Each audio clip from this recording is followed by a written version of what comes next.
할렐루야. 예수 그리스도 이름으로 하나님 말씀 증거하겠습니다.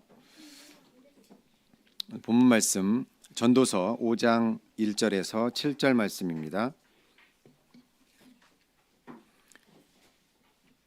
전도서 5장 1절에서 7절까지 말씀을 찾으셔서 한 절씩 교독하도록 하겠습니다.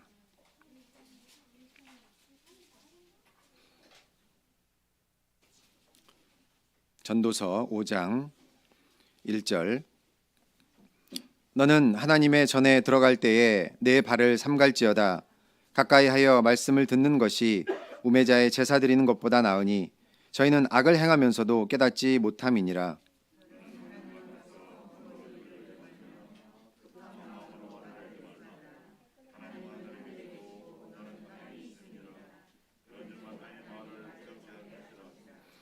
일이 많으면 꿈이 생기고 말이 많으면 우매자의 소리가 나타나느니라.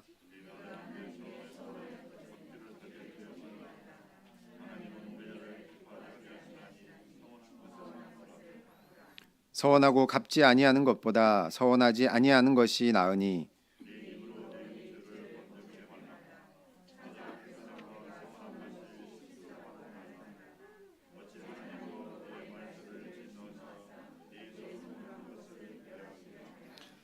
꿈이 많으면 헛된 것이 많고 말이 많아도 그러하니 오직 너는 하나님을 경외할지니라. 아멘. 할렐루야. 네, 한 주간 평안하셨습니까? 네, 또 이렇게 또 복된 안식일에 이 자리를 찾아주신 성도 여러분, 그리고 온라인으로 예배 참석하시는 모든 성도님들께 하나님의 크신 축복이 있기를 바랍니다. 오늘이 날짜를 보니까 1월 13일이더라고요. 올해도 벌써 2주가 지나가고 있습니다. 어떻게 해가 바뀌신 것을 느끼십니까? 학교 다닐 때는 학년이 바뀌고 방학이 있고 하니까 내가 한 살 더 먹는구나 이게 느껴졌는데요. 이제는 뭐 누가 나이를 묻는 사람도 없고 뭐 나이를 먹는다고 뭐 크게 달라지는 게 없어서 뭐 해 바뀐 걸 잘 모르겠어요. 어떻게 아동부들은 해 바뀐 걸 느끼고 있어요? 이런 사인을 보냈습니다. 그래요. 새해 들어서 우리 그 약속했잖아요. 성경 읽고 확인받기로. 그렇죠? 잘 하고 있나요? 좋습니다. 그래요. 아직 2주 차라 그럴 수도 있는데 12월까지 이렇게 이런 사인 있었으면 좋겠습니다. 우리가 새해가 되면 뭐 여러 가지 다짐들을 하지요. 아동부처럼 성경을 올해는 읽어보겠다 이렇게 다짐을 하기도 합니다. 유대인들은 해가 바뀌면 성경을 읽겠죠. 그 중에서 어떤 성경을 읽을까요? 우리처럼 순서대로 창세기부터 읽을까요? 유대인들이 절기를 지키는데요. 뭐 유월절부터 뭐 칠칠절, 초막절 이런 절기들이 있습니다. 그런데 그 절기 때마다 그 읽는 성경이 있다고 합니다. 오늘 저희가 함께 읽은 것은 전도서인데요. 이 전도서는 유대인들이 초막절에 읽었다고 합니다. 이 초막절은 유대 그 종교력으로는 7월 15일이거든요. 그런데 민간력으로는 새해 첫 달입니다. 그러니까 시간상으로 따지면 그들은 조금 있으면 이제 전도서를 읽을 거예요. 그러니까 새로운 연도, 새로운 해가 바뀌어서 처음으로 지키는 절기에 읽는 경건이 전도서라는 것입니다. 이 전도서는 우리가 알고 있는 것처럼 지혜서라고 하지요. 어떤 지혜를 가르치고 있습니까? 인생은 헛되다라는 말로 시작을 해서 삶에서 우리가 얻게 되는 뭐 쾌락이나 지혜나 부나 장수 이런 것들도 다 헛되다라는 거예요. 왜 그렇습니까? 이런 것들은 다 사라질 것이기 때문에. 그래서 전도자는 무엇을 가르치고 있습니까? 그 결론이 12장에 나와 있지요. 12장 13, 14절 잠깐 보겠습니다. 전도서 12장 13, 14절 제가 읽겠습니다. 이래 결국을 다 들었으니 하나님을 경외하고 그 명령을 지킬지어다. 이것이 사람의 본분이니라. 하나님은 모든 행위와 모든 은밀한 일을 선악간에 심판하시리라. 무엇이 지혜로운 삶이냐? 하나님을 경외하고 순종하는 삶이다. 왜? 모든 것을 아시는 하나님께서 반드시 심판하시기 때문이라는 것입니다. 그래서 이렇게 살아가는 것이 지혜로운 삶이고, 이렇게 한 해를 시작하는 것, 이 말씀으로 이렇게 한 해를 시작하는 것이 지혜로운 한 해의 출발이라는 것입니다. 그래서 우리도 새해 첫 달에 이 중간쯤에 오지 않았습니까? 그래서 중간 점검을 또 해볼 때가 된 것 같습니다. 그래서 우리에게 하나님의 지혜는 늘 필요하지만 새해 첫 달에 주시는 전도사의 말씀을 통해서 지혜로운 삶을 살아갈 수 있기를 바랍니다. 다시 본문으로 가보겠습니다. 우리가 전도사의 말씀처럼 하나님을 경외하고 그의 말씀을 순종해서 지키며 살아가는 그런 삶의 모습 중에 하나가 오늘 바로 이런 예배의 자리입니다. 그래서 이 예배에는 하나님에 대한 경외, 순종 이런 모습이 온전하게 담겨 있어야 하는 거죠. 근데 만약에 예배 자리에는 있지만 그런 경외와 경배 그런 태도가 없다면 이 시간은 헛된 시간이 될 수도 있지 않겠습니까? 그래서 오늘 본문은 말씀하고 있습니다. 1절 제가 다시 한번 읽겠습니다. 너는 하나님의 전에 들어갈 때에 내 발을 삼갈지어다. 하나님의 전에 들어갈 때에, 하나님의 전에는 예배를 위해서 들어가죠. 근데 하나님의 전에 들어갈 때에 발을 삼가라고 하고 있습니다. 여기서 발을 삼가다라는 것은 이 삼가다라는 말은 지키다라는 거예요. 조금 더 본래의 뜻으로 가면 울타리를 친다는 것입니다. 내 발에 울타리를 치라는 거예요. 울타리는 왜 치는 것입니까? 이제 뭐 가축들이 나가지 말라고, 혹은 그 밖에 있는 짐승들이 가축들을 해하지 못하게 보호하는 거지 않습니까? 근데 그 발에 울타리를 치라는 거예요. 성경에서 말하는 이 발은 우리의 행위를 말하죠. 우리의 삶을 말합니다. 그래서 우리의 삶에 대해서 울타리를 잘 치라는 것입니다. 우리 삶에 잘 쳐야 할 울타리가 무엇입니까? 첫 번째로는 진리의 울타리를 우리가 잘 쳐야 하죠. 또 하나는 그리스도인으로서의 지켜야 할 윤리, 덕목 이런 것의 울타리를 잘 쳐야 합니다. 그래서 기도, 말씀 읽기 이런 걸 통해서 나의 그런 영성 생활을 잘 키워서 세상에 물들지 않는, 울타리 밖의 삶에 내 몸을, 내 마음을 빼앗기지 않는 그런 삶을 살아야 한다는 거죠. 우리가 그렇게 애쓰고 살고 있습니다. 그런데 울타리가 있다는 것만으로 끝나는 것이 아니죠. 울타리도 울타리 나름이라는 거예요. 울타리가 있는데 울타리 쓰다 보면 가끔 구멍이 나기도 하고, 또는 이렇게 약한 그런 지지대가 생기기도 하지 않습니까? 근데 울타리가 어디가 약하고 어디에 그 구멍이 있는지는 누가 제일 잘 알아요? 울타리 안에 있는 사람이 제일 잘 압니다. 지금이야 학교에 울타리가 많이 사라졌지만 예전에는 울타리가 있었어요. 근데 어디에 구멍이 있는지는 누가 제일 잘 알아요? 학생들이 제일 잘 알아요. 선생님들은 나중에 알아요.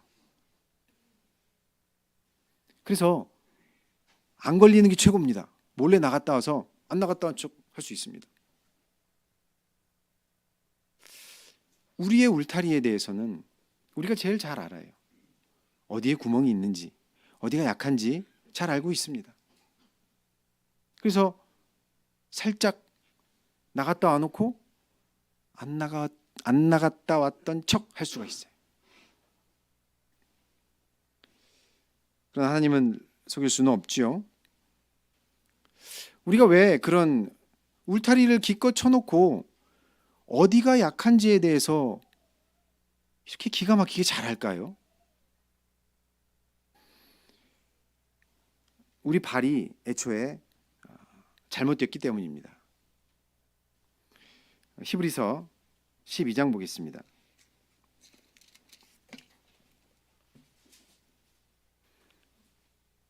히브리서 12장 13절 말씀. 히브리서 12장 13절 말씀을 함께 읽겠습니다. 시작. 너희 발을 위하여 곧은 길을 만들어 저는 다리로 하여금 어그러지지 않고 고침을 받게 하라. 우리 발에 대해서 이 히브리서 기자는 어떤 다리라고요? 저는 다리라고 하고 있습니다. 절뚝절뚝 저는 다리. 그 다리를 고치기 위해서는 뭐가 필요합니까? 곧은 길이 필요하다는 거예요. 제가 한 2달 좀 넘은 것 같은데요. 그 종아리를 좀 다쳤습니다. 근육 파열이 돼가지고요. 그래서 한 2주 동안 이제 그 깁스를 하고 살았죠. 그 깁스를 딱 풀었는데 2주밖에 안 됐는데요. 다리가 짝짝이더라고요. 가늘어가지고 근육이 빠져가지고 이제 게다가 이제 근육에 힘도 없을 뿐더러 그 아프니까 똑바로 못 걷지 않습니까? 그래서 삐딱하게 발이 이렇게 할 수밖에 없는 거예요. 근데 그렇게 걸어 보니까 운동장 트랙을 도는데 저도 모르게 한쪽으로 가는 게 보이더라고요. 똑바로 내가 가야지라고 생각 안 하면 저도 모르게 한쪽으로 가고 있더라고요. 그래서 이거 발목을 똑바로 돌려야 되겠구나.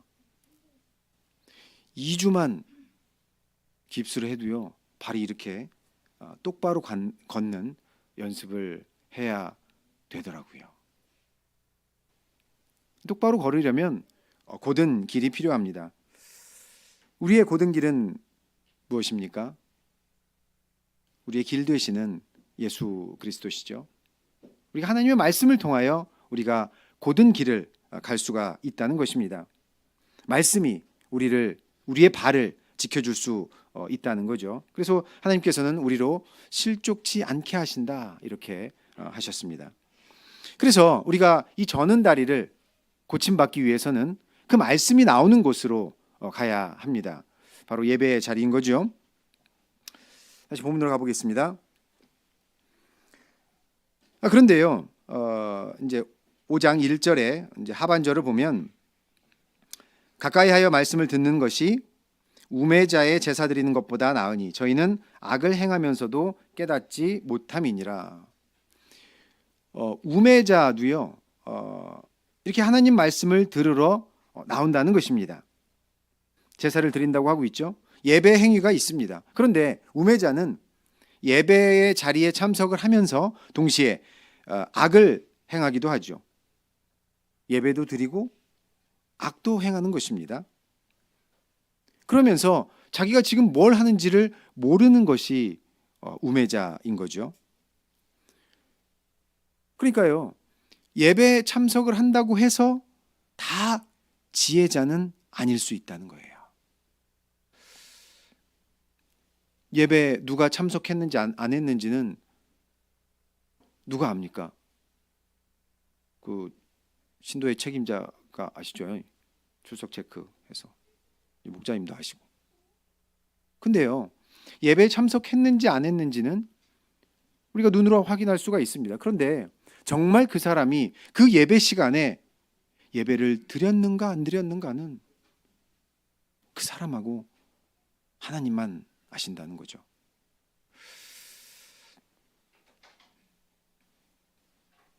그 사람이 예배 시간에 무엇을 하는지, 이 예배당에 들어오기 직전까지 무슨 생각을 하며 들어왔는지 다른 사람은 모른다는 것입니다. 예배가 무엇입니까? 예배란 자기 몸을 산 제사로 드리는 것입니다. 그렇죠? 이 말은요, 내 몸의 주도권을 나의 의지로 하나님께 드린다는 거죠. 나에 대한 주도권을 내가 가지지 않는다는 것입니다. 이것이 힘들죠. 왜냐하면 너무나 오랫동안 내 몸, 내 삶에 대한 주도권을 내가 가졌기 때문에, 아니 그렇게 태어났기 때문이죠. 간혹 어린 아이들을 보면 모든 걸 다 자기 것으로 하려는 때가 있죠. 뭐 먹는 것부터 시작해서 뭐 장난감, 심지어 시간까지도 정말을 들들 볶아요. 그래서 간혹 마트에 가면 가끔 만납니다. 꼭 저 구석에서 그 엄마한테 혼나고 있는 애들, 아니면 그런 애들은 좀 낫죠. 어떤 애들은 그 장난감 코너에서 들어 누워가지고 막 청소해주는 그런 애들도 있습니다. 부모하고 아이의 그 이제 주도권 싸움이 시작된 거죠. 이런 장면을 보면 어떻습니까? 아이가 참 어지간하네. 아이에게 초점이 가기도 하지요. 보통 그런 것 같습니다. 확 잡아다가 그냥 화끈하게 혼내줘야 되는데. 그런데요, 어른들은 다를까요? 어른들은요, 마트에서 발을 구르지 않습니다. 그렇죠? 왜 어른들은 마트에서 막 떼를 쓰거나 발을 구르지 않을까요? 그거 사지 말라고 하는 사람이 없기 때문이죠. 간혹 있습니다. 자기 양심이, 선한 양심이, 야, 그거 사치야. 얼마 전에 샀잖아. 이렇게 얘기를 하기도 해요. 그런데 그럼에도 불구하고 남들 창피하게 막 마트에서 떼를 안 써도 됩니다. 왜냐하면 자기는 언제든지 그 대신의 것을 살 수 있거든요. 그걸 못 사도 언제든지 다른 것으로 보상을 받을 수 있기 때문입니다. 그래서 아이들은 어쩌면 솔직한 거예요. 근데 어른들은 교묘하게, 좀 우아하게 자신의 의지를 감출 수가 있다는 것입니다. 우리가 하나님 앞에 이럴 수 있는 것 같습니다. 내 의지를 하나님께 다 드린 것처럼, 내 주도권을 하나님께 다 드린 것처럼 그렇게 신앙생활 할 수가 있다는 겁니다. 시간에 맞춰서 예배에 오고, 내 시간 내서 봉사도 하고, 내가 번 돈으로 헌금도 내고, 내게 맡겨진 사역도 군소리 없이 합니다. 정말 하나님께서 요구하시는 것을 다 했다고 이렇게 생각할 수가 있는데요. 근데 가끔 하나님께서 그러시는 것 같아요. 내가 몰래 감춰두었던 나만의 시간, 나만의 에너지, 이것을 가끔 요구하시는 것도 같아요.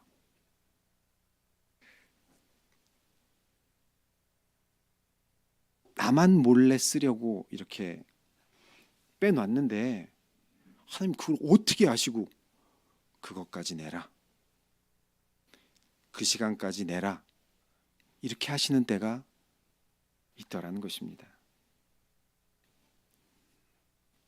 여러분, 그때 어떠십니까? 그때 무엇을 발견하십니까? 그때 마지막 내 손에 있는 나에 대한 주도권을 발견할 수가 있는 거죠.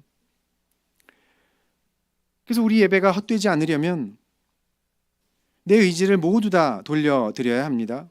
이것이 하나님을 경외하고 순종한다라고 말할 수 있는 것이죠. 그리고 그렇게 하는 것이 우리가 이 헛된 인생을 헛되지 않게 살아가는 지혜로운 방법이라는 것입니다. 그런데 우매자는 어떻습니까? 자기에 대한 주도권이 자기에게 있다고 생각하고 살아요. 그래서 이걸 모릅니다. 뭘 모를까요? 2절 함께 읽겠습니다. 시작. 너는 하나님 앞에서 함부로 입을 열지 말며 급한 마음으로 말을 내지 말라. 하나님은 하늘에 계시고 너는 땅에 있음이니라. 그런즉 마땅히 말을 적게 할 것이니라. 무엇을 모르냐면 하나님은 하늘에 계시고 사람은 땅에 있다는 것을 모른다는 거예요. 하나님은 하늘에 계시고 사람은 땅에 있다. 이게 무슨 뜻일까요? 하나님은 다 하신다는 거죠. 그래서 함부로 입을 열지 말고 급한 마음으로 말을 내지 말라는 것입니다. 그러니까 경솔한 말을 하지 말라는 거예요. 나중에 주워 담을 수 없는 그런 말을 하지 말라는 것입니다. 우매자는 그런데 그렇게 급한 마음으로 말을 낸다는 거죠. 우리는 우매자가 아니어서, 즉 하나님을 경외하는 사람들이어서 하나님께서 하늘에 계신다는 것을 다 알고 있습니다. 늘 주기도문으로 외울 수도 있어요. 그런데 이걸 모르는 사람은 없지만 잊어버리는 사람은 있는 것 같아요.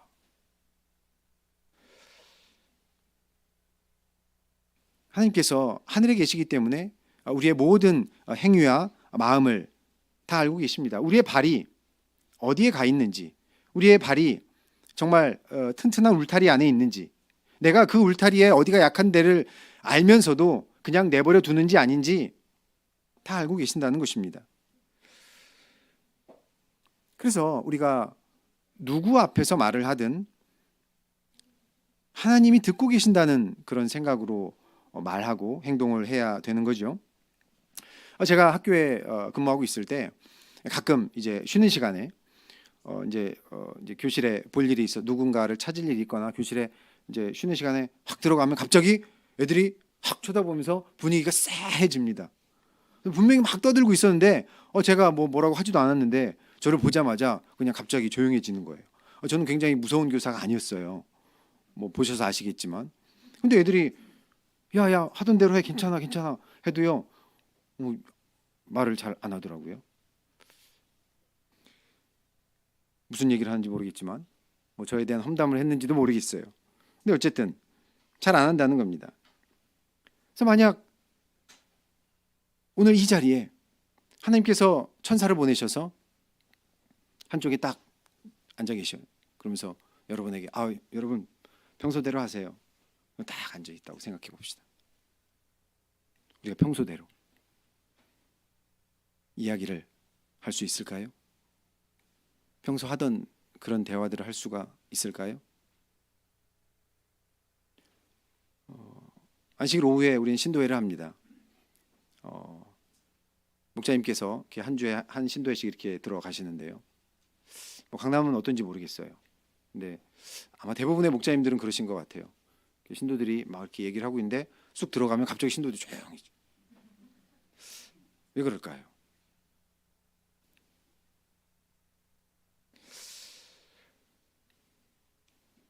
대체로 말이 많은 사람은 보면 대체로입니다. 삶이 바쁜 것 같습니다. 일이 많은 것 같아요.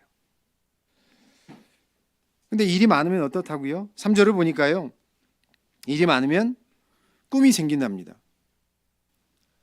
꿈 꿔보셨죠? 자다가 그 꿈 중에서도 개꿈.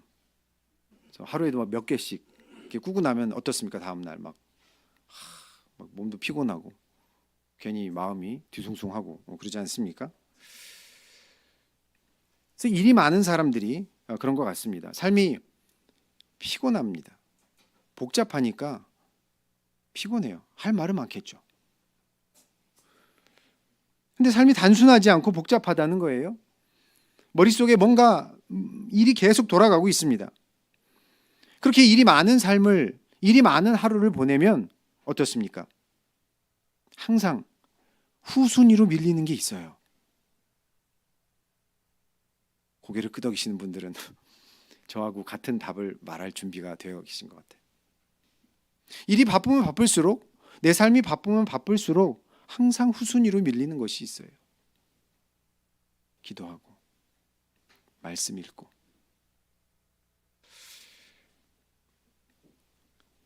그래도 해가 바뀌어서 내가 다짐을 했으니 지켜야지 하면서 자기 직전에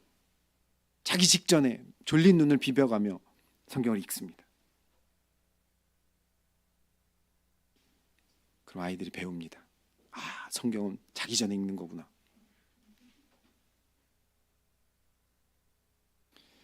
삶을 단순화하라는 것은요, 심심한 삶을 살라는 것이 아닙니다.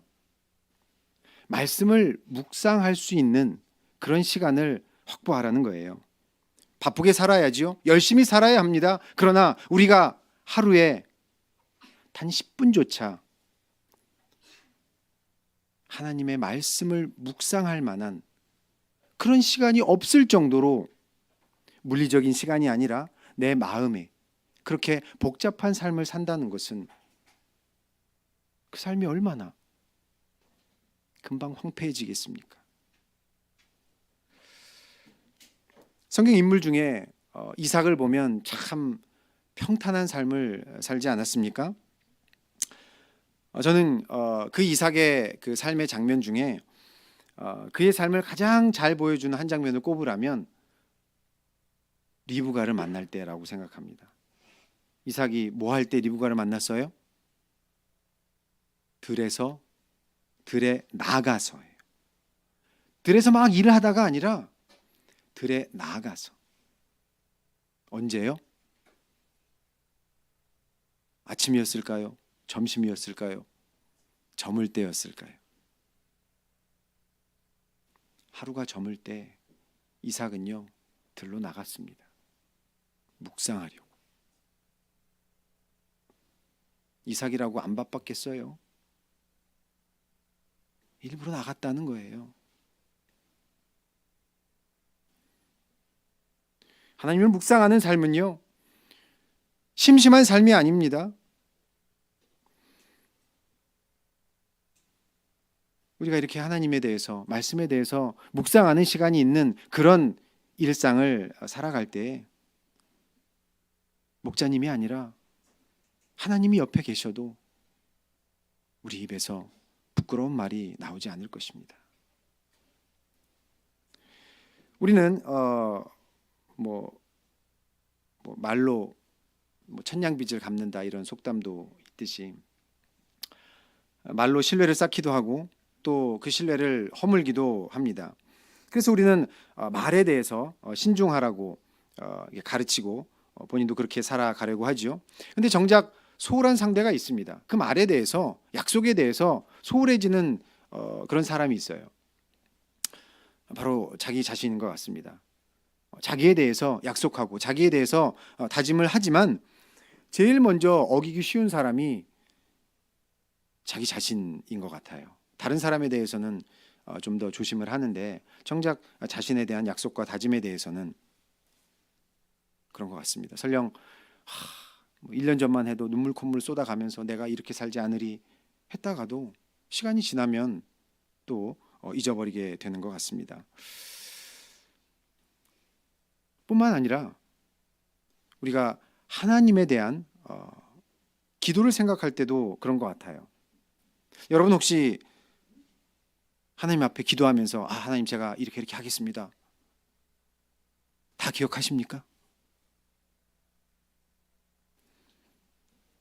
혹은 다 지키셨습니까? 기억은 고사하고 어디다 적어놨는지도 모르더라고요, 저는.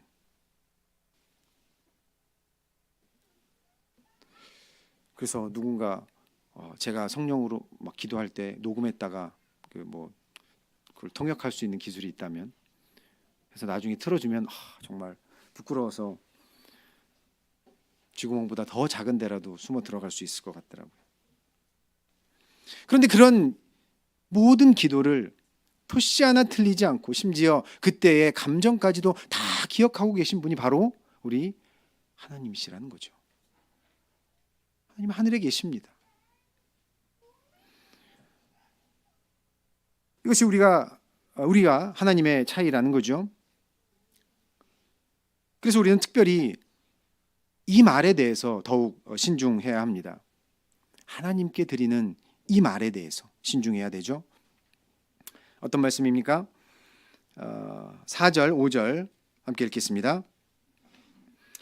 시작. 내가 하나님께 서원하였거든 갚기를 더디게 말라. 하나님은 우매자를 기뻐하지 아니하시나니 서원한 것을 갚으라.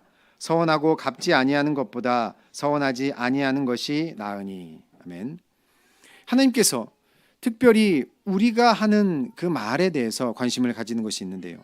바로 서원입니다. 이 서원은 하나님께 드리는 우리의 약속이고 맹세이지 않겠습니까? 하나님께서 이러이러한 것을 해주시면 하나님 제가 이렇게 하겠습니다. 이게 서원이잖아요. 서원은 그 자체로 훌륭한 것입니다. 왜냐하면 신실하지 못한 사람이 신실하신 하나님을 상대로 하는 약속이기 때문이죠. 이것은 우리의 신실함을, 믿을만함을 하나님 앞에 보여줄 수 있는 기회가 됩니다. 뭐 보여주기 위함이 목적은 아니겠지만요. 우리의 온전하지 못한 그 인간이 온전함을 그나마 보여줄 수 있는 기회가 된다라는 것입니다.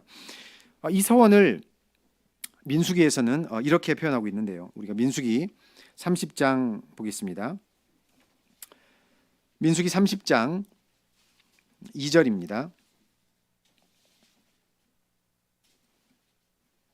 민수기 30장 2절 제가 읽겠습니다.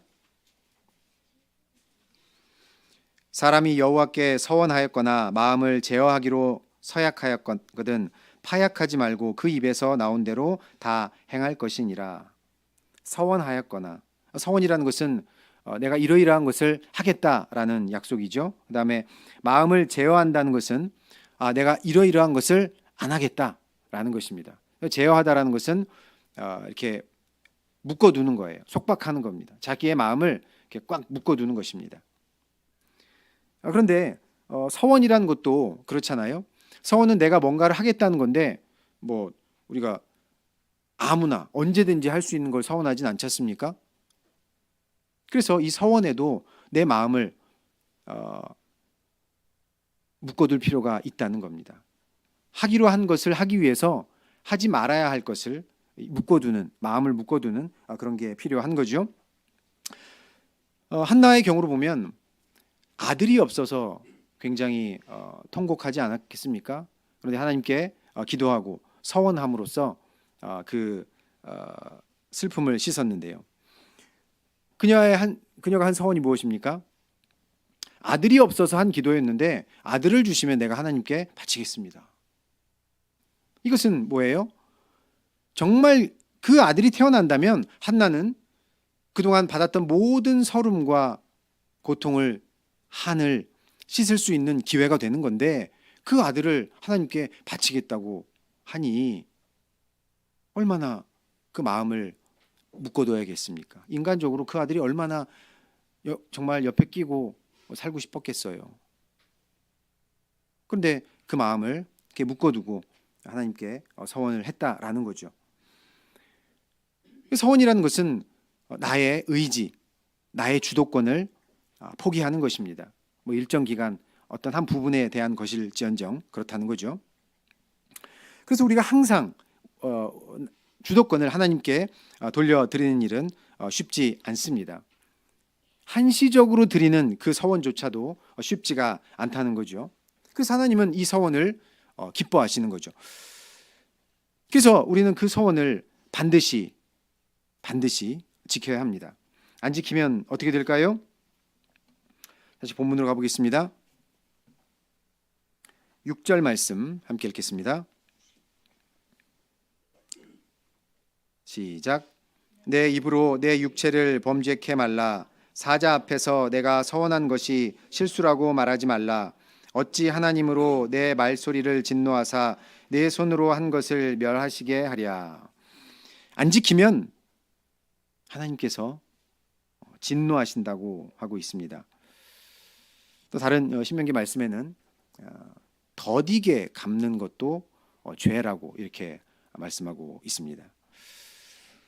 오늘 여기 말씀처럼 내 손으로, 그러니까 말소리를 진노하사 내 손으로 한 것을 멸하신다라고 하고 있죠. 하나님께서 언제 사람 손으로 한 그 무언가를 멸하실까요? 우리가 여러 구절에서 볼 수 있겠습니다만은 사람 손으로 우상을 만들었을 때 하나님께서 그것을 멸하신다 이렇게 말씀하셨습니다. 그러니까 우리가 서원을 해놓고 그것이 하나님 실수였네요 라고 말하는 것은 우상을 만든 것만큼이나 하나님께서 진노하실 만한 일이라는 것입니다. 왜 이렇게 진노하실까요? 우리가 예수님의 말씀을 통하여 이해를 해보도록 하겠습니다. 마태복음 5장 33절입니다. 마태복음 5장 33절부터 37절까지 이어지는데요. 제가 읽겠습니다. 마태복음 5장 33절. 또 옛사람에게 말한 바 헛 맹세를 하지 말고 내 맹세한 것을 주께 지키라 하였다는 것을 너희가 들었으나 나는 너희에게 이르노니 도무지 맹세하지 말지니 하늘로도 말라 이는 하나님의 보좌임이요 땅으로도 말라 이는 하나님의 발등상임이요 예루살렘으로도 말라 이는 큰 임금의 성임이요 내 머리로도 말라 이는 내가 한 터럭도 희고 검게 할 수 없음이라. 오직 너희 말은 옳다 옳다 아니라 아니라 하는 이에서 지나는 것은 아니라 하라 이에서 지나는 것은 악으로 쫓아 나느니라. 서원은 분명히 하나님께서 만들어 주신 제도이고 그것을 지켰을 때 하나님께서 기쁘게 받으십니다. 그런데 오늘 예수 그리스도께서는 맹세를 하지 말라고 하십니다. 이것은 왜 이런 말씀을 하시는 걸까요? 중간에 읽어보면 하늘로도 땅으로도 하면서 37절에 너희 말 오직 너희 말은 옳다 옳다 아니라 아니라 하라. 이것을 지나는 것, 이것 이상의 것을 하지 말라는 것입니다. 옳으면 옳다, 맞으면 맞다, 아니면 아니다 이 말만 있어야지 그 이상의 무엇이 필요하겠느냐라는 거예요. 맹세는 언제 합니까? 야, 내가 너에게 이거 줄게. 에이, 진짜야. 에이, 야, 내가 하늘 걸고 하늘 걸고 지킬게. 이게 맹세잖아요. 하늘 땅 별 땅 맹세. 들어보셨습니까? 근데 맹세를 왜 합니까? 신뢰를 잃어버려서 그렇죠. 안 믿어주니까. 우리 그리스도인의 말은 맞으면 맞다, 아니면 아니다 여야지 안 믿어주니까 야 그럼 내가 이거 걸고 말할게. 이렇게 살지 말라는 것입니다. 맹세가 필요 없는 삶을 살라는 거죠. 정직하라는 거예요. 숨기지 말라는 것입니다. 그래서 다시 본문으로 가서요. 예전에 서원을 했어요. 시간이 지나서 생각해 보니까 그때 내가 좀 경솔했네. 그때 내가 좀 뭔가 잘못 생각했네. 하나님, 제가 예전에 좀 생각이 짧았어요.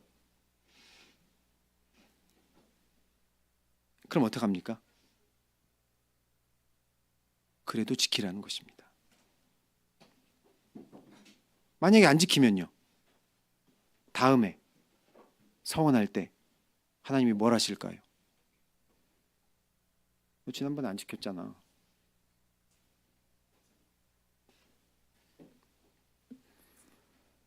우리가 하나님 앞에 신뢰를 잃어서는 안 된다는 것입니다. 우리가 서원을 할 때 하나님 분명히 아실 거예요. 이거 얘가 지킬 수 있는지 없는지. 그런데도 들어주셨어요. 그럼 지켜야 합니다. 우리가 서원을 한다는 것은 하나님의 신실하심 때문에 할 수가 있는 거죠. 근데 서원한 것을 지키지 않는다는 것은 무엇입니까? 자기는 그거 받아놓고 안 지키면 그 하나님의 신실함을 이용해 먹는 것밖에 안 되잖아요. 처음에 의도는 그러지 않았어도. 그러나 하나님은 하늘에 계십니다. 우리가 그렇게 해서도 안 되고 또 할 수도 없는 거죠. 우리는 하늘에 계신 하나님을 경외하는 사람들이죠. 우리가 무엇으로 하나님을 경외하는 사람이라고 이것을 무엇으로 나타낼 수 있을까요? 다른 사람들 앞에 뭐 보여주려고 하는 것이 아니라 정말 내가 하나님을 믿는 사람이기 때문에 식사하기 전에 기도도 하고요. 말씀도 읽고요. 묵상도 하고요. 찬송도 부르지 않습니까? 그리고 정직하게 살아갑니다. 그것들은요, 무엇보다 내가 하나님은 하늘에 계신 분이라는 것을 믿고 있다는 것을 드러내주는 것입니다. 세상 사람들이 그런 모습을 보고 손가락질 할까요? 그런데 우리가 무엇으로 나의 삶이 하늘에 계신 하나님을 믿는다는 것을 나타내겠습니까? 그런 사람은 교회 안에서도 밖에서도 말을 함부로 하지 않을 것입니다. 자신의 발을 잘 지킬 것입니다. 바라옵기는 하나님은 하늘에 계시고 우리는 땅에 있음을 분명히 알고 2023년을 살아가는 저 여러분 되기를 주님의 이름으로 축복합니다. 묵도하겠습니다. 할렐루야. 아멘.